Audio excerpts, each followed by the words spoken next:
Saudações, sejam bem-vindas, sejam bem-vindos. Vamos dar continuidade à série 10 livros sensacionais, 10 livros essenciais, 10 livros fundamentais de literatura mundial, né? Ou seja, qualquer literatura de qualquer planeta, certo? Muito bem.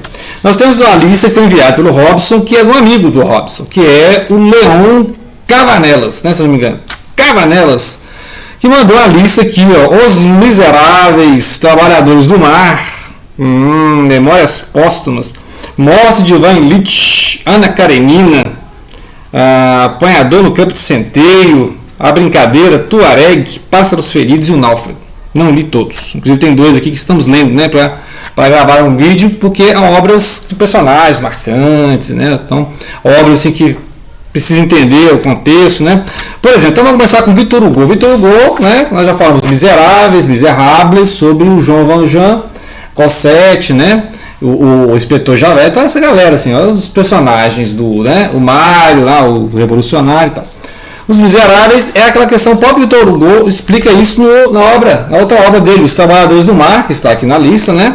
E a outra obra é o que? O Corcunda de Notre Dame, Notre Dame de Paris, né? Notre Dame de Paris. E aí ele explica que essas obras formam até uma trilogia, né? Ou seja, são 3 livros que estão entrelaçados, e a questão, né, da religião, da sociedade e da natureza. Então, um ponto central que o ser humano está às voltas, está enfrentando esses desafios da religião, da sociedade, da natureza.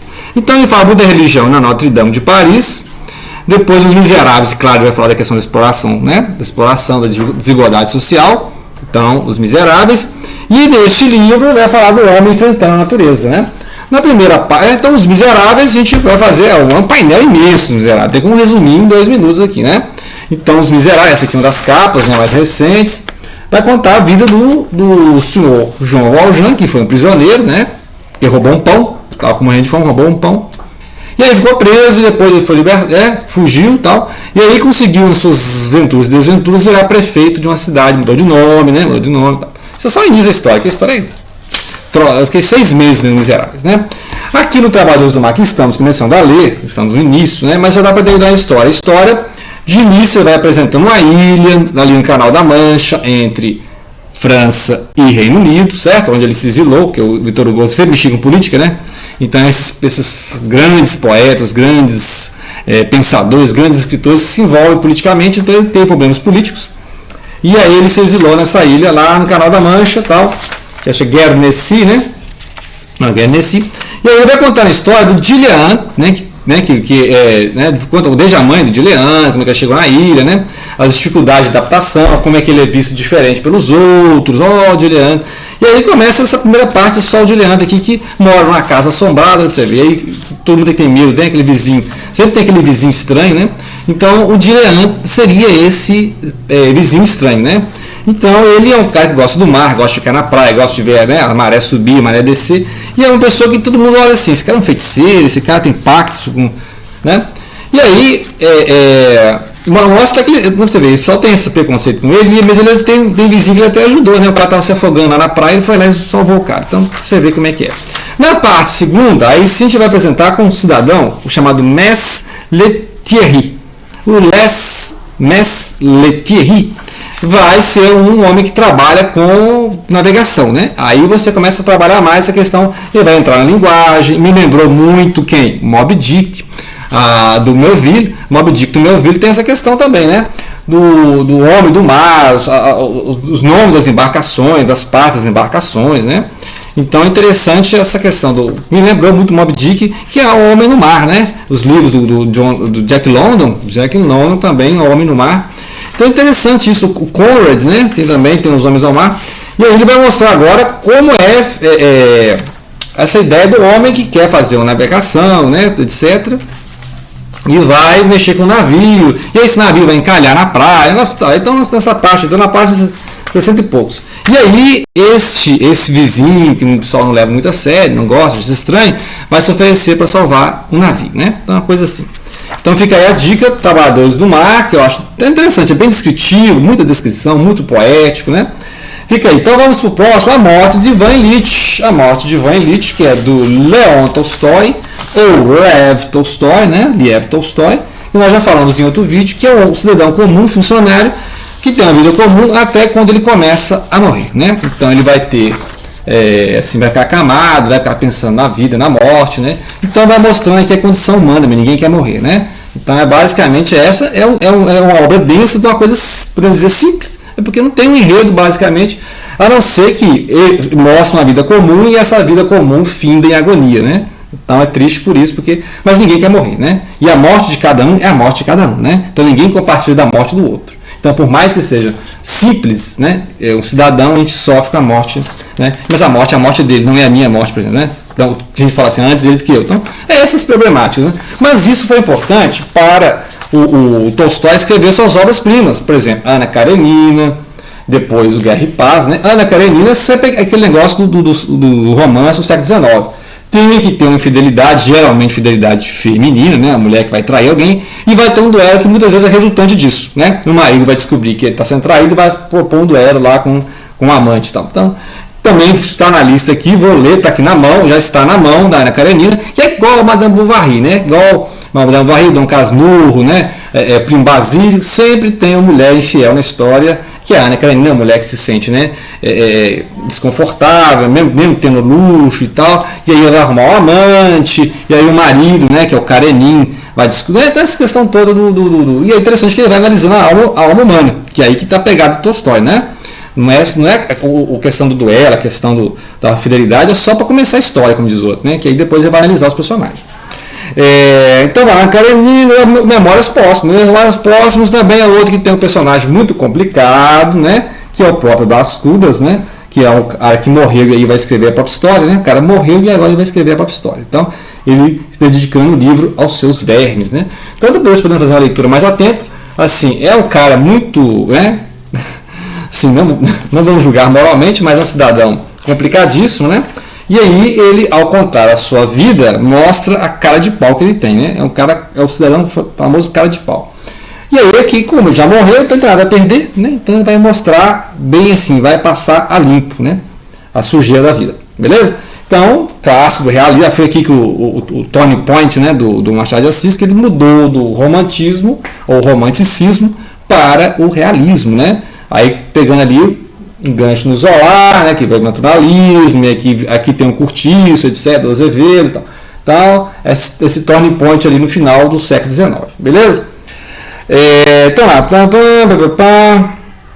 o próximo, apanhador no campo de centeio. Apanhador de campo de centeio tem umas capas interessantes, né? Já li esse apanhador umas 2 vezes. Vamos falar aqui no canal assim que eu conseguir um volume para reler. Né? Tem outras imagens que tem muito conhecido, que é a história do juvenil, né? Um menino novo, menino jovem, contando uma linguagem jovem nos anos 50, uma noite que ele passou fugindo de casa em Nova York, né? Então tem a cena de Nova York, na vida noturna de Nova York, Central Park de Nova York, e ele vai contar na linguagem da época, de jovem da época, de gíria da época, né? E isso causou, né? Tipo assim, né?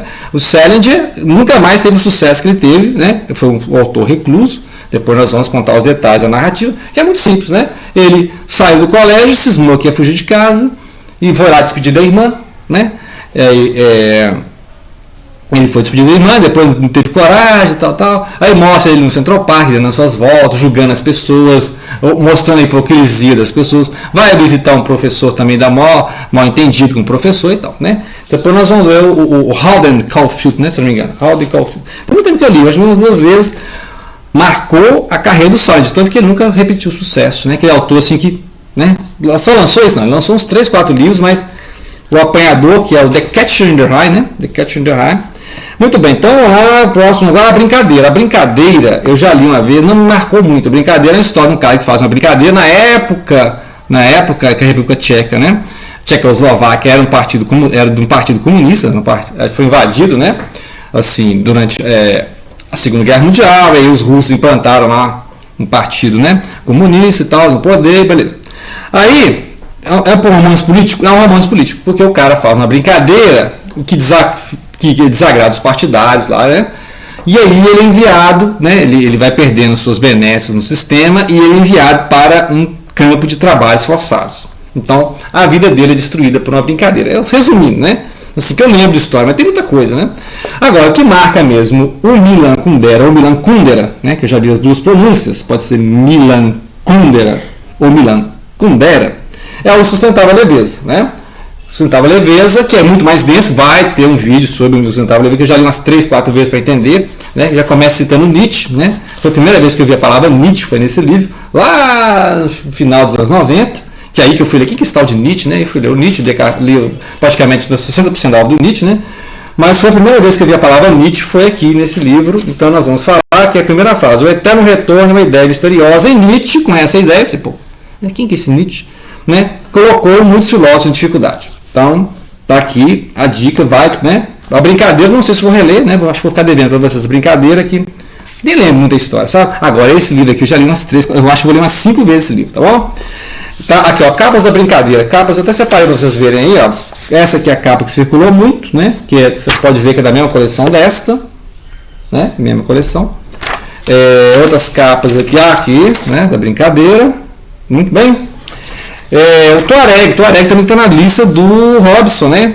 Foi a indicação do Robson e tal. O Robson, não conhecia essa obra, foi o Robson que indicou, que é do espanhol Alberto Vázquez Figueroa, dos anos 80, contando a história do cidadão lá, um nômade, né? Os povos nômades, os Tuaregs, no norte da África, no Saara. Como é que os homens sobrevivem ao Saara, né?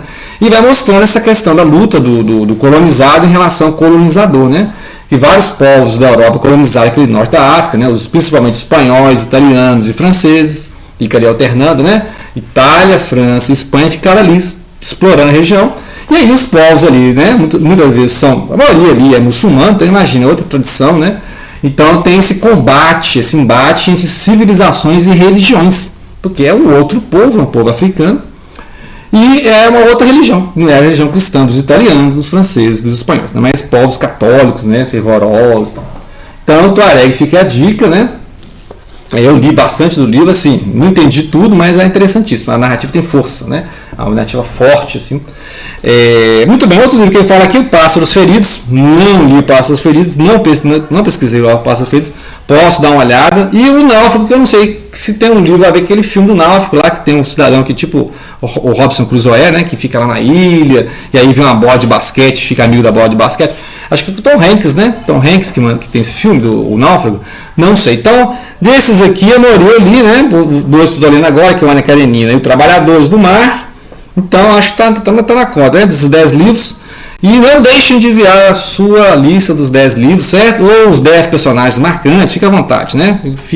Pode mandar a letra de música também a gente comentar, sei lá, inventa alguma coisa para mandar para cá, ok? Grato pela atenção e não deixem de compartilhar.